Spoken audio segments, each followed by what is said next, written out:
Kaugnay nga po ng balitang yan na pag-aresto sa isang Russian vlogger na nangharas umano ng ilang Pinoy para sa kanyang content. Kausapin natin si Bureau of Immigration spokesperson Dana Sandoval. Magandang umaga at welcome po sa Balitang Hali. Magandang araw din po sa inyo. Apo, ano pong asunto yung ipade-deport niyong Russian vlogger? Yes, itinuturing po natin ito na undesirable alien dahil dumating po siya dito. Kararating niya lamang po. Pero pagdating niya po dito, for the content, ang ginagawa niya po ay puro pang-aabala, pagiging, kumbaga, salot sa ating komunidad. Marami po siyang mga binabastos ng mga kababayan natin. At nakita po natin lahat po ng elemento ng pagiging undesirable alien. Moto proprio pa ba ito? May nag-file ng formal na reklamo kaya siya considered na undesirable alien?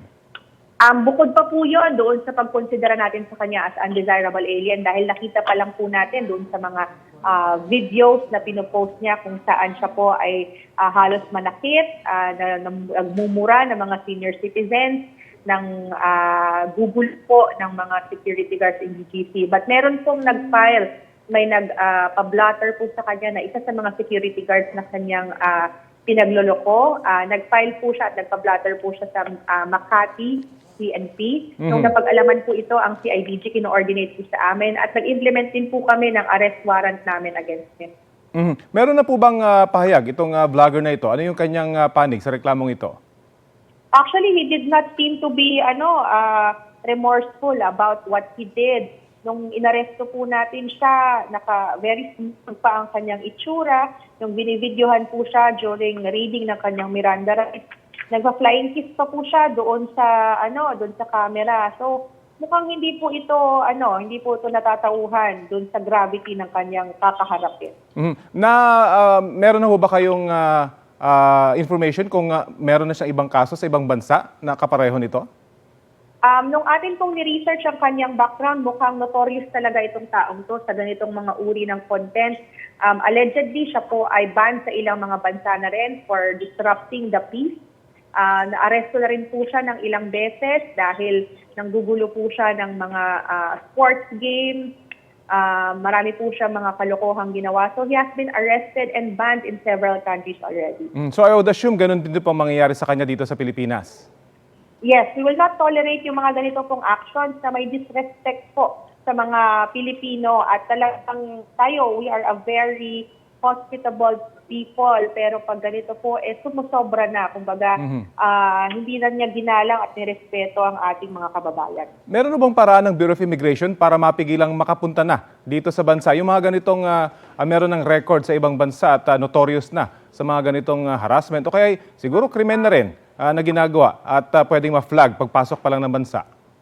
Yes, kung may crime po ang individual at yan po ay naipasok sa database ng Interpol, halimbawa, o kaya naman po in-inform tayo ng kanilang government, then we can prevent them from entering the country. Ang nagiging problema lang po, yung mga ganitong petty crimes, hindi na po ipinapasok sa Interpol database, hindi na rin po pinapagbigay alam sa atin ng kanilang mga gobyerno. But tayo naman po, proactive yung approach natin. Pag may mga nakikita tayo ganito na disruptive individual who are inside our country, nagsusmoop in yung ating intelligence division to effect an arrest and deport them para mapaalis po sila sa ating bansa.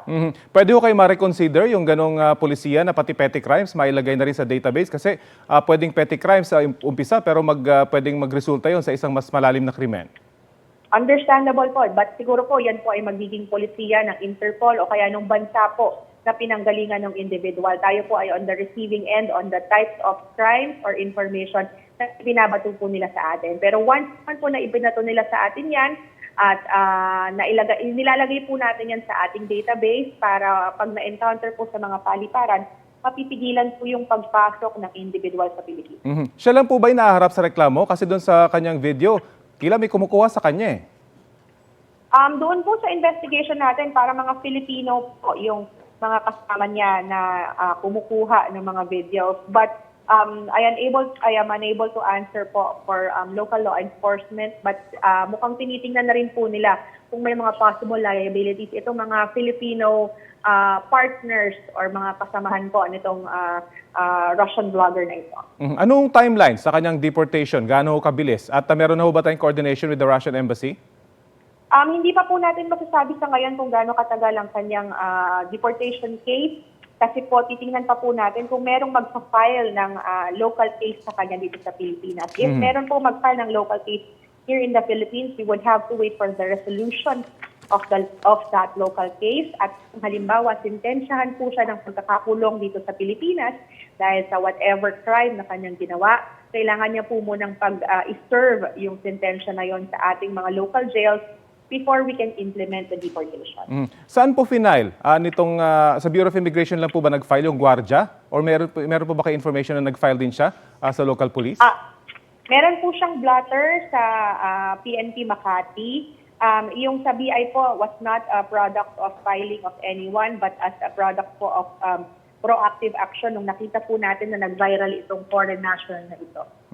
Okay. So usaping deportation pa rin po, pakiusap kasi ng PAOK, sana raw ay mapabilis na yung pagpapadeport sa ilang banyaga na may kaugnayan sa Pogo. Ano pong plano ng BI dito?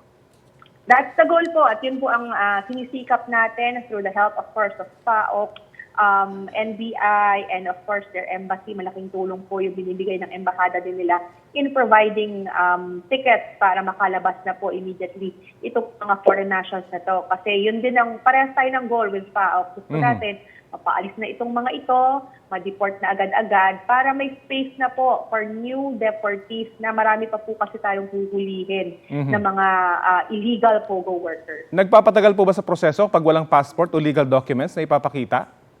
Definitely, kasi yan po ay kailangan kuhanin nila sa kanilang embahada. The embassy would take some time in verifying. Pero nag-commit naman po sa atin ang kanilang embahada that they would expedite the processing of documentations needed by deportees. Huling issue na lamang po, may update na po ba sa pag-repatriate sa ilang Pilipino mula sa scam hub sa Myanmar? Ilan po ba inaasahan natin? Ang total po na na-repatriate nung nakaraang linggo was 206 in 2 batches.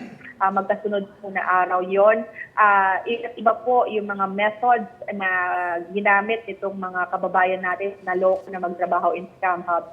But siguro yung pinaka-alarming for us, for the Bureau, is yung 54 po na dumaan sa backdoor. Inamin po nila na nag-backdoor sila, sumakay po sila ng bangka, palabas po ng bansa. But thankfully po, ang PNP ay nakahuli po ng tinatawag nating backdoor queen na ito po yung nag-a-assist sa kanila sumakay ng bangka in the southern part of the Philippines para makatawid dagat po illegally papunta po sa Malaysia bago po makarating dun sa bansang kanilang talagang pagtatrabahuan.